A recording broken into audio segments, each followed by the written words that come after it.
तो कच्चे तेल के दामों में आग तो लग चुकी है। अब आपको पूरा ब्यौरा दिखाते हैं कि किस तरह से इस जंग का असर कच्चे तेल के दामों पर पड़ता हुआ नजर आ रहा है। 27 फरवरी को युद्ध शुरू होने से पहले देखिए कीमतें क्या थी, 72.48 डॉलर प्रति बैरल जंग शुरू होने से पहले।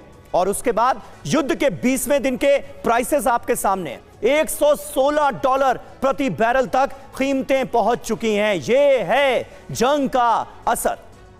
अब कच्चे तेल का गणित समझ लीजिए, 20 दिनों में 62% से ज्यादा इजाफा हुआ है। 2022 के बाद उच्चतम स्तर पर कीमतें पहुंच गई हैं क्रूड ऑयल की। 150 डॉलर प्रति बैरल तक ये दाम पहुंच सकते हैं, ये आशंका जताई जा रही है। अब इसकी वजह क्या है? ईरान के हमले जो कहां कहां हो रहे हैं। कतर के रास लफान इंडस्ट्रियल सिटी पर हमला हुआ। इसके अलावा सऊदी अरब के रास तनुरा जो रिफाइनरी है उस पर अटैक किया गया। सऊदी अरब के जुबैल पेट्रोकेमिकल कॉम्प्लेक्स पर हमला हुआ। यूएई के हबशान गैस केंद्र पर हमला हुआ। इजराइल के हमले कहां हुए?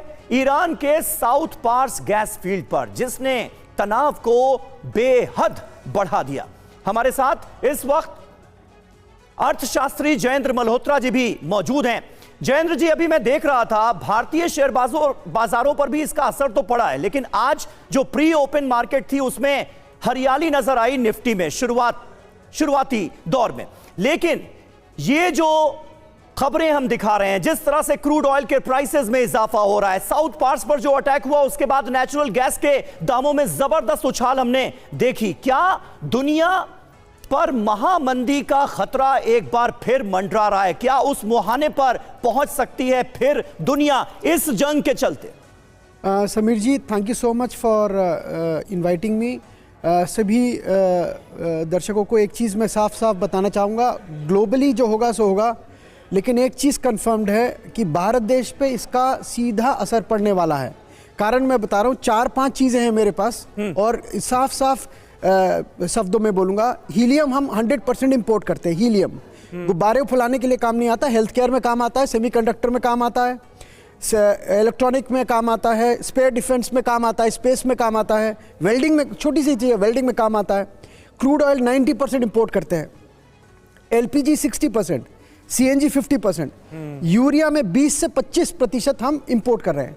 अब आप सोचिए, हम सिर्फ इंपोर्ट नहीं कर रहे हैं सिर्फ सामान, हम क्या इंपोर्ट करते हैं? हम रिस्क इंपोर्ट कर रहे हैं, इन्फ्लेशन इंपोर्ट कर रहे हैं, और सबसे बड़ी चीज़ क्या है? हम अनसर्टेनिटी इंपोर्ट कर रहे हैं। आप समझिए, $10 अगर बढ़ता है समीर जी ऑयल का, $10 प्रति बैरल अगर हमारा दाम बढ़ेगा, जीडीपी में 0.5% का इम्पैक्ट आता है। आप खुद कैलकुलेट कर लीजिए।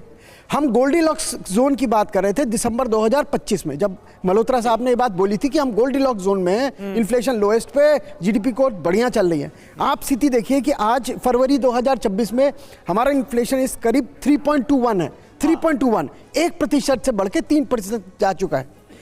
फॉरेन करेंसी का आउटफ्लो कंटिन्यूअसली जा रहा है, रुपया गिर रहा है, करंट डेफिसिट बढ़ रहा है। अच्छा, सबसे बड़ी प्रॉब्लम क्या है? हमारा सेंटिमेंट बिगड़ रहा है। स्टॉक मार्केट को बोला जाता है पल्स ऑफ नेशन। अगर आपको किसी भी इकोनॉमी को चेक करना है तो आप सिर्फ स्टॉक मार्केट देख लीजिए। आज बड़ा है समीर जी, शॉर्ट कवरिंग आई है, कल कुछ बात हुई है, आज जो $116 है वो आज 98-99 आ चुका है।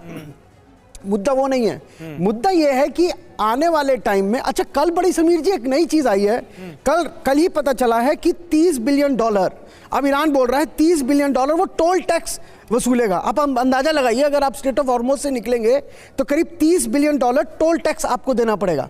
अब ये जो टोल टैक्स की नई चीज स्टार्ट हुई है, इसमें लॉजिस्टिक कॉस्ट बढ़ जाएगी हमारी। अच्छा, कहीं ना कहीं मुझे फीलिंग आ रही है अंदर से, यूएस कहीं ना कहीं ये मान के चल रहा है, मुझे लगता है, हो सकता है मैं टोटली गलत हूँ, 14 करोड़ बैरल ऑयल जो अभी सिर्फ ईरान का समुद्र में है, उसके ऊपर से कल ही बोला गया है कि हम सैंक्शन हटा रहे हैं। तो अगर आप जिस देश से लड़ रहे हैं, अगर आप उसी से सैंक्शन हटाने की बात कर रहे हो, तो कहीं ना कहीं ये बात मान, बिल्कुल ही आपने बड़ी बात कही।